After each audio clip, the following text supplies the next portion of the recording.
अस्सलाम वालेकुम વહાલા વિદ્યાર્થી મિત્રો, કેમ છો બધા? સારા છો ને? ચાલો, હવે આજે આપણે સામાજિક વિજ્ઞાન વિષયમાં એક નવો જ પાઠ ભણવા તરફ જઈ રહ્યા છીએ. આશા છે તમને એ પાઠ ગમશે. તો વિદ્યાર્થી મિત્રો, હવે આપણે નાગરિક શાસ્ત્રથી ભૂગોળ તરફ પ્રયાણ કરીએ અને ભારતની ભૂગોળને જાણવાની કોશિશ કરીએ. એમ તો તમે ભારત વિશે ઘણું બધું જાણો છો અને પ્રાઇમરીમાં પણ ભૂગોળ વિશે ભણીને જ આવ્યા છો. ભૂગોળ આપણા સામાજિક વિજ્ઞાનનો એક હિસ્સો છે. એમાં ભારતની ભૂસ્તરી રચના અને ભૂપૃષ્ઠ વિશે, સ્થાન અને કદ વિશે તમને માહિતી આપવામાં આવશે. તો ચાલો વિદ્યાર્થીઓ, ભારતમાં તમારું સ્વાગત છે. સૌપ્રથમ વિદ્યાર્થી મિત્રો, આપણે જાણીએ પ્રકરણ 13 વિશે, જેમાં આવશે ભારતના સ્થાન, ભૂસ્તરીય રચના અને ભૂપૃષ્ઠ વિશે. તો સૌપ્રથમ આપણે એના અર્થ જાણી લઈએ. તો ભારતનું સ્થાન આખા વિશ્વમાં, જગતમાં ક્યાં છે તે આપણે જાણીશું. જેમ કે કોઈ વિદ્યાર્થી હોય તો એ કઈ સીટ પર બેસે છે? પહેલી સીટ પર, વચ્ચેની સીટ પર, વચ્ચેની રોમાં અથવા છેલ્લી બેન્ચ પર, તે તેનું સ્થાન થઈ ગયું. બરાબર? મોનિટર કોઈને શોધવા મોકલે તો એ બાળક એના સ્થાન પર મળી આવે છે. એવી રીતે ભારતનું પણ એક ચોક્કસ સ્થાન હોય છે. અને એ સાથે જ ભૂસ્તરી રચના, યાને કે ભારતની ભૂમિ યા માટી કેવી કાપાળ, માટિયાળ, પથરાળ માટીમાંથી બની છે, એની રચના કેવી રીતે થઈ છે, એ ભૂસ્તરીય રચના વિશે, સ્ટ્રક્ચર વિશે વાત કરીશું. અને ભૂપૃષ્ઠ એટલે કે ઉપરની સપાટી. તો ભારતની ઉપરની સપાટી પર શું જોવા મળે છે? પથ્થરો છે, પર્વતો છે, એ વિશે પણ આપણે વાત કરીશું. તો એ રીતે આજે આ પાઠની અંદર આપણે 3 બાબતો વિશે જોઈશું. વિદ્યાર્થી મિત્રો, સૌપ્રથમ તો આપણે ભારત દેશ વિશે થોડું જાણીએ. એમ પણ તમે ભારતના નાગરિક છો એટલે ભારત વિશે તો તમને થોડી માહિતી છે જ, કે ભારત વિશ્વના દેશોમાં આગવું સ્થાન ધરાવે છે. સમગ્ર દુનિયાભરના દેશોનું તો મહત્ત્વ છે જ. દરેક દેશનું પોતપોતાનું મહત્ત્વ હોય જ છે. પરંતુ અહીં આપણે ભારતના નાગરિક છીએ એટલે આપણે ભારતનું મહત્ત્વ જાણીએ. તો ભારત એક વિશાળ દેશ છે, ઘણું મોટું દેશ છે. અને હાલ કરતાં તો શરૂઆતના વર્ષો પહેલાં એનું કદ અને વિસ્તાર ઘણું જ મોટું હતું અને વિશાળ હતું. દૂર દૂર સુધી ભારત દેશ ફેલાયેલું હતું. ચાલો, ભારતીય સંસ્કૃતિ પ્રાચીનતમ છે. પ્રાચીનતમ એટલે કે જૂનામાં જૂની, અતિ પ્રાચીન. જ્યારે માનવ સંસ્કૃતિની શરૂઆત થઈ હતી ત્યારથી ભારતીય સંસ્કૃતિ પણ તૈયાર થઈ રહી હતી. એટલે હજારો સાલ જૂની સંસ્કૃતિ કહી શકાય. એ જ રીતે વસ્તીની રીતે પણ વિશ્વનો સૌથી મોટો લોકશાહી ધરાવતો દેશ ભારત છે. વિદ્યાર્થી મિત્રો, વિશ્વમાં વસ્તીની દ્રષ્ટિએ સૌથી મોટો દેશ તો ચીન છે. તે તમે જાણો છો કે ચીન દેશની વસ્તી સૌથી મોટી છે. પરંતુ આપણે વાત કરીએ છીએ લોકશાહી ધરાવતો દેશ. અગાઉના પાઠમાં આપણે લોકશાહીની વ્યાખ્યા જોઈ ગયા છીએ કે લોકો દ્વારા, લોકો વડે, લોકો માટે ચાલતું શાસન. એટલે જે દેશમાં 18 સાલથી ઉપરના લોકોને મત આપવાનો અધિકાર હોય તે લોકશાહીવાળો દેશ છે. તો એ લોકશાહી ધરાવતા દેશમાં સૌથી મોટો દેશ હોય તો તે ભારત છે. બરાબર? યાદ રાખજો. અને એ જ રીતે ભારતે કોઈ પણ સંસ્કૃતિ સાથે ભેદભાવ કર્યા નથી. ભારતીય સંસ્કૃતિની સમન્વયકારી ભાવનાએ કોઈ પણ ધર્મ, જાતિ કે પ્રજાને તરછોડી નથી, યાને કે જવા દીધી નથી. પરંતુ દરેકને માટે તેણે દ્વાર ખુલ્લા રાખી તેમને આવકાર્યા છે, વેલકમ કર્યું છે. વિદ્યાર્થી મિત્રો, આજે તમને ભારતમાં ઘણી બધી ધર્મ પાળતી અને એમના રીત રિવાજોનું પાલન કરતી પ્રજા જોવા મળી જશે. અને બધા અંદર પરસ્પર હળી મળીને રહેતા પણ જોવા મળી જશે.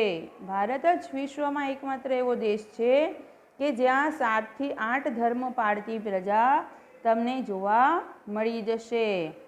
આમ સર્વધર્મ, પ્રજા અને જાતિ પ્રત્યે સમભાવ એ ભારતની આગવી લાક્ષણિકતા છે.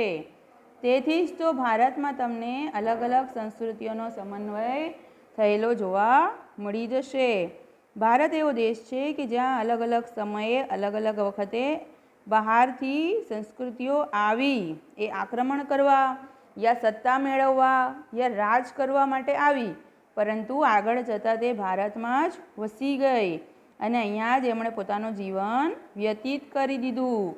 તેથી ભારતમાં આજે તમને અલગ અલગ સંસ્કૃતિઓનો શંભુ મેળો જોવા મળી જશે. વિદ્યાર્થીઓ, ભારત દેશે આટલા વર્ષોમાં ઘણું બધું સહન કર્યું છે. અનેક કુદરતી અને માનવ સર્જિત આપત્તિઓ યા મુશ્કેલીઓ એણે સહન કરી છે. છતાં ભારતે પોતાની પ્રગતિ અને વિકાસ અવિરતપણે ચાલુ જ રાખ્યા છે. ઘણી મુશ્કેલીઓ, સંકટો આવ્યા અને ગયા, પરંતુ ભારત હંમેશા એનામાંથી ઊભું થયા જ કર્યું છે. તમે જાણો છો કે ભૂકંપ, જ્વાળામુખી, વાવાઝોડું અને માનવ સર્જિત આપત્તિઓની અંદર આપણે હુલ્લડ, તોફાનો લઈ શકીએ, પ્રદૂષણ, આ બધાનો વર્ષો વર્ષ સુધી સામનો કર્યા બાદ પણ ભારત આજે અડીખમ ઊભું છે અને દરેક વખતે મુશ્કેલીમાંથી ઊભા થવાનો પ્રયત્ન કરે છે. આ ઉપરાંત ભારતીય સંસ્કૃતિના ઘડતર અને વિકાસમાં ભૌગોલિક પરિસ્થિતિએ પણ મહત્ત્વનો ભાગ ભજવ્યો છે. વિદ્યાર્થી મિત્રો, આ છે પૃથ્વીનો ગોળો, જે તમે એના વિશે માહિતગાર હશો જ. આ ગોળામાં આપણે ભારતને જોવાનો પ્રયત્ન કરીએ તો જ્યાં રાઉન્ડ સર્કલ દેખાય છે ત્યાં આપણું ભારત આવ્યું છે અને દુનિયા બનેલી છે 7 ખંડોની. વિદ્યાર્થી મિત્રો, તમે જાણો છો કે આખું વિશ્વ એક ગોળ સપાટી પર આવેલું છે અને એ ગોળાર્ધની ઉપર 7 ખંડો આવેલા છે, જેની અંદર ઉત્તર અમેરિકા, જે તમને બ્લુ અને લાલ રંગનો ભૂમિખંડ દેખાય છે તે ઉત્તર અમેરિકા છે, અને એની દક્ષિણ અમેરિકા, જે ગ્રીન કલરનો ખંડ દેખાય છે એ દક્ષિણ અમેરિકા છે. એની સાથે જ ભારત જે આવ્યું છે, આખો ભારત, અને ઉત્તરનો આખો હિસ્સો, તેને આપણે એશિયા ખંડ કહીએ. અને એશિયા ખંડની જ લગોલગ બાજુમાં તૂટક રાજ્યો દેખાય છે, નાના નાના રાજ્યો, એ યુરોપ ખંડ આવેલું છે. એશિયા અને યુરોપ ખંડની બાજુમાં જ જે હથોડા આકારનો શેપ ધરાવે છે, હથોડા આકારનો ભૂમિખંડ દેખાય છે, એ આફ્રિકા ખંડ છે. અને છેલ્લે નીચે જે તમને ઓરેન્જ કલરનો ખંડ દેખાય છે તે ઓસ્ટ્રેલિયા ખંડ છે. અને સૌથી તળિયામાં આવ્યું છે આ એન્ટાર્કટિકા ખંડ, જે આપણને અહીંયા દેખાતું નથી, ત્યાં કોઈ રહેતું પણ નથી, નો મેન્સ લેન્ડ. તો વિદ્યાર્થી મિત્રો, આમ 7 ખંડોથી આખું વિશ્વ તૈયાર થયું છે અને એમાં ભારત દેશનું સ્થાન આગવું છે. તમને દેખાઈ જ રહ્યું છે કે ભારત એના દરેક દેશોમાંથી અલગ જ તરી આવે છે પોતાના કદ અને આકારના લીધે. તો ચલો વિદ્યાર્થી મિત્રો, હવે આપણે ભારતના સ્થાન, કદ અને વિસ્તાર વિશે માહિતી લઈએ. તમને તમારી ચોપડીની અંદર યા ટેક્સ્ટ બુકની અંદર પણ આ ભારતનો નકશો જોવા મળી જશે. તો વિદ્યાર્થી મિત્રો, ભૌગોલિક દ્રષ્ટિએ ભારત ઉત્તર ગોળાર્ધમાં આવેલો છે.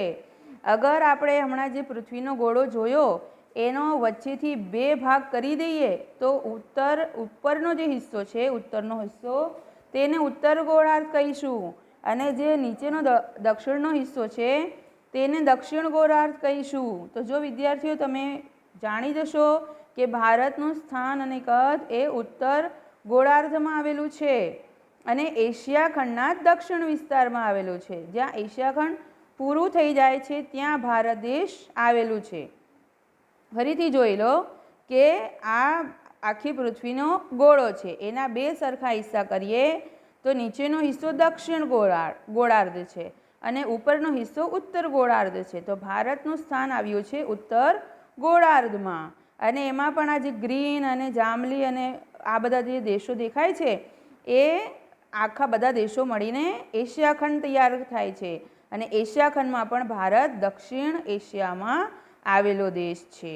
ચાલો વિદ્યાર્થીઓ, હવે આપણે ભારતના અક્ષાંશ અને રેખાંશને જોઈશું. વિદ્યાર્થી મિત્રો, તમે જાણો છો કે દુનિયાભરના દેશો પૃથ્વીની સપાટી પર ક્યાં આવ્યા છે, કઈ જગ્યા પર આવ્યા છે, તે જાણવા માટે કેટલીક કાલ્પનિક રેખાઓ દોરેલી છે, જેને અક્ષાંશ અને રેખાંશ તરીકે ઓળખવામાં આવે છે. તો આ અક્ષાંશો અને રેખાંશોથી દુનિયાના કયા દેશો ક્યાં આવ્યા છે તેને આસાનીથી જાણી શકાય છે. દરેક અક્ષાંશો વચ્ચે 111 કિલોમીટરનું અંતર આવેલું છે. વિદ્યાર્થી મિત્રો, તમારા પુસ્તકમાં તમે આ નકશાને ધ્યાનમાં રાખજો, સામે મૂકજો અને હું જે બોલું તે રીતે સમજવાની કોશિશ કરજો.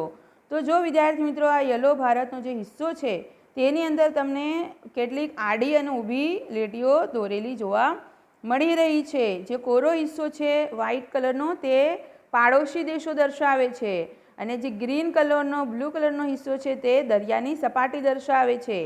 હવે આપણે ભારતના સ્થાન અને કદ વિશે વાત કરીએ તો ઉત્તરથી દક્ષિણ અને પશ્ચિમથી પૂર્વ દિશામાં જઈએ તો એને અક્ષાંશો અને રેખાંશોથી માપવામાં આવે છે. શરૂઆત કરીશું આપણે ભારતના વ્યાપથી કે ભારતના મુખ્ય ભૂમિખંડનો વ્યાપ 8 ઉત્તર અક્ષાંશથી 37.6 ઉત્તર અક્ષાંશની વચ્ચે આવેલો છે. વિદ્યાર્થી મિત્રો હું કહી રહી છું કન્યાકુમારીની વાત. તમે બધા જ કન્યાકુમારી તરફ એટલે દક્ષિણ ભારતમાં જોશો જ્યાં કેરેલા આવ્યું છે તે તરફ તમારે જોવાનું છે. તો કેરેલા આવ્યું છે ત્યાં લખેલું છે 8.4 ઉત્તર અક્ષાંશ. તે ત્યાંથી ભારતની કદની શરૂઆત થાય છે, વિસ્તારની શરૂઆત થાય છે. અગર આપણે ભારતનું કદ માપીએ તો આ વિસ્તારથી ભારતને માપવાની શરૂઆત થશે. તો આમ આ રીતે ત્યાંથી લઈને કન્યાકુમારી સુધી કન્યાકુમારીથી જમ્મુ કાશ્મીર સુધી ભારતનું કદ વિસ્તરેલું છે. તો જમ્મુ કાશ્મીરમાં આવે છે 37.6 ઉત્તર અક્ષાંશ. તો ત્યાં સુધી ભારત એની લંબાઈ ધરાવે છે. હવે આપણે પહોળાઈની વાત કરીએ તો ગુજરાત પર આવી જાઓ. ગુજરાત પર તમને કંડલા તરફ જોવા મળશે 68.7 પૂર્વ રેખાંશ. આપણે પૂર્વ દિશામાં જવાનું છે. પશ્ચિમમાં ગુજરાત આવ્યું છે અને પશ્ચિમથી આપણે પૂર્વ દિશા કે જ્યાં સૂર્ય ઉગે છે, જ્યાં અરુણાચલ પ્રદેશ આવ્યું છે એ પૂર્વ દિશા તરફ જવાનું છે.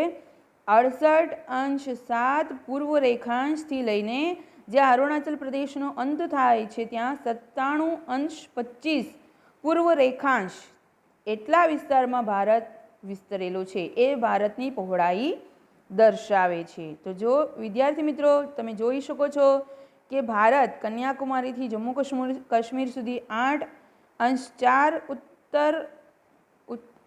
ઉત્તર અક્ષાંશ વૃત્તથી લઈને 37.6 ઉત્તર અક્ષાંશની વચ્ચે આવેલો છે અને 68.7 પૂર્વ રેખાંશથી 97.25 પૂર્વ રેખાંશની વચ્ચે આવેલો છે. વિદ્યાર્થી મિત્રો સાથે જ નકશામાં તમે જુઓ તો એક આછી લાઈન, આછી રેખા દોરેલી છે જ્યાં ભારત પણ લખેલું છે. એ ભારતના બે સરખા હિસ્સા કરે છે. ભારતની મધ્યમાંથી પસાર થાય છે અને તે કર્કવૃત છે. હવે કર્કવૃત જ્યાંથી પસાર થાય છે તે 23.30 ઉત્તર અક્ષાંશ વૃત્ત છે જે ભારતના બે સરખા ભાગ કરે છે, ઉત્તર ભારત અને દક્ષિણ ભારત. અને તેનો ઉત્તર ભાગ વધુ પૂર્વ અને પશ્ચિમ દિશામાં ફેલાયેલો છે. ઉત્તરનો ભાગ આપણે જોઈએ તો વિશાળ છે, પહોળો છે અને ત્યાં પર્વતો અને મેદાની વિસ્તારો આવેલા છે. હિમાલય પણ ત્યાં જ આવેલું છે. જ્યારે કર્કવૃતથી દક્ષિણમાં તમે જાઓ તો દક્ષિણમાં જતાં જતાં ભારત ધીમે ધીમે પહોળાઈથી સાંકડું થવા લાગે છે. તેનો દક્ષિણ તરફનો ભૂભાગ સાંકડો થતો જાય છે અને ત્યાં મુખ્યત્વે દ્વીપકલ્પીય ઉચ્ચ પ્રદેશના ભાગ છે. તેમાં પૂર્વ ઘાટ અને પશ્ચિમ ઘાટના સાંકડા મેદાનો આવેલા છે. તો આમ આ આખો ભારતનો કદ અને આકાર છે. વિદ્યાર્થી મિત્રો એના અક્ષાંશો અને રેખાંશો લગભગ સરખા જ છે, એટલે કે 30 અંશ જેટલા જ છે. એમ જોવામાં ભલે ભારત તમને પહોળાઈમાં લાંબુ લાગે અને લંબાઈમાં વધારે દેખાય અને પહોળાઈમાં સાંકડો લાગે, પરંતુ તેની લંબાઈ અને પહોળાઈ અગર આપણે જોઈએ તો 30 અંશ જેટલો જ સરવાળો થાય છે. જેમ કે આપણે જોઈ શકીએ છીએ કે જમ્મુ કાશ્મીરથી કન્યાકુમારી સુધીનું કિલોમીટરનું અંતર 3214 જેટલું છે. એ જ રીતે ગુજરાતથી અરુણાચલ પ્રદેશ સુધીનું અંતર પણ 2933 કિલોમીટર જેટલું છે. એટલે બહુ વધારે તફાવત જોવા મળતો નથી. પરંતુ ભારત એટલો પહોળાઈમાં ફેલાયેલો હોવાથી અને કે એના રેખાંશીય તફાવતને કારણે તેના પૂર્વ અને પશ્ચિમે આવેલા દૂરના સ્થળોના સ્થાનિક સમયમાં આશરે 2 કલાકનો તફાવત જોવા મળે છે. વિદ્યાર્થી મિત્રો શું તમે જાણો છો કે જે આપણા દિવસની શરૂઆત થાય છે તે અરુણાચલ પ્રદેશથી થાય છે. ત્યાં સૌ પ્રથમ સૂર્ય દર્શન કરે છે અને સૂર્યોદય થવાથી ત્યાં સવાર થાય છે. જ્યારે ત્યાં સવાર થાય છે હજી ગુજરાતમાં તો રાત જ ચાલતી હોય છે. તો એનું કારણ છે ભારતના રેખાંશીય તફાવત, યાની કે વિશાળ પ્રમાણમાં ભારત ફેલાયેલું હોવાથી બંને જે વિસ્તારો છે એમના વચ્ચે સમયનો 2 કલાકનો તફાવત છે. અને એ નિવારવા માટે, એ તફાવત દૂર કરવા માટે તમને ભારતના નકશામાં વચ્ચે એક તૂટક લાઈન દેખાય છે. એને પ્રમાણ સમય રેખા કહેવામાં આવે છે. એ પ્રમાણ સમય રેખા 82°30 પૂર્વ રેખાંશ પરથી પસાર થાય છે, જે ભારતના બિલકુલ મધ્યમાંથી પસાર થાય છે. અને 5 રાજ્યોમાંથી એ રેખા પસાર થાય છે, જેમાં ઉત્તર પ્રદેશ, મધ્યપ્રદેશ, છત્તીસગઢ, ઓડિશા અને આંધ્રપ્રદેશનો સમાવેશ થાય છે. વિદ્યાર્થી મિત્રો, ત્યાંના જ સમયને આખા ભારત દેશનો પ્રમાણ સમય માનવામાં આવે છે. એટલે આપણા ત્યાં જે જીએસટી કહેવાય છે, યાની કે ઇન્ડિયન સ્ટાન્ડર્ડ ટાઈમ, જીએસટી તો નહીં પરંતુ ઇન્ડિયન સ્ટાન્ડર્ડ ટાઈમ, એ ટાઈમ એ આ 5 રાજ્યો વચ્ચેથી જે સમય પસાર થાય છે તેનો નક્કી કરવામાં આવ્યો છે.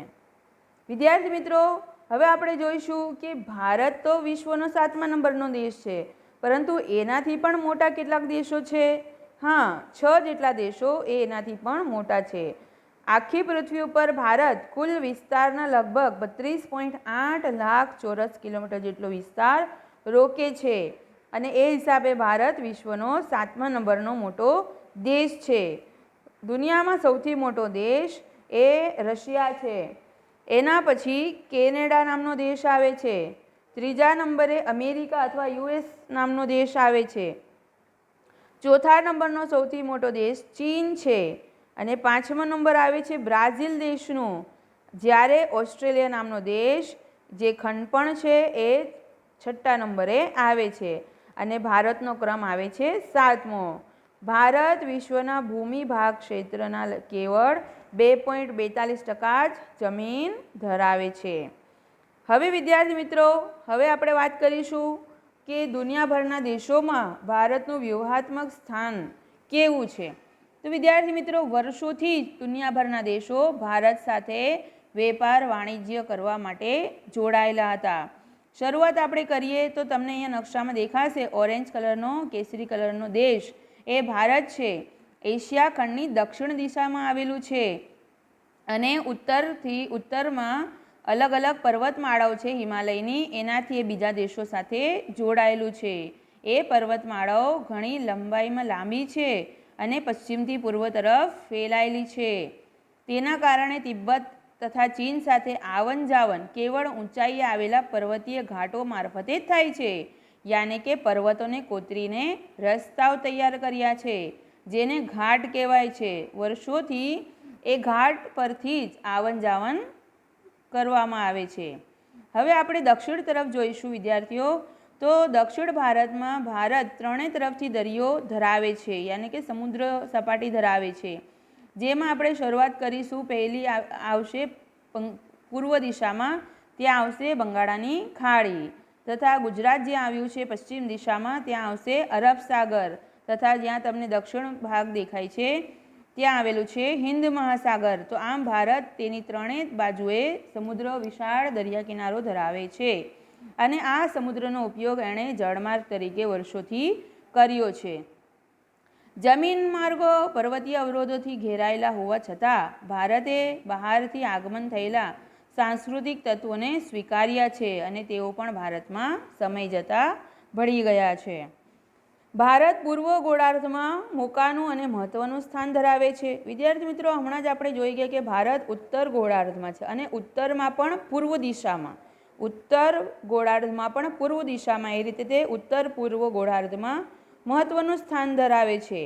અને પ્રાચીન કાળથી જ પરસ્પર સંબંધોને વિકસાવવામાં સમુદ્રએ મહત્ત્વનું યોગદાન આપ્યું છે. જેમ કે હિન્દ મહાસાગરના ઉપરના ભાગે ભારત આવેલો છે. વિદ્યાર્થી મિત્રો, હિન્દ મહાસાગરના કિનારે ભારત આવેલું છે અને એટલું મહત્ત્વ ધરાવે છે કે હિન્દ મહાસાગરને ભારતનું જ નામ આપ્યું છે, હિન્દુસ્તાનનું નામ આપવામાં આવ્યું છે.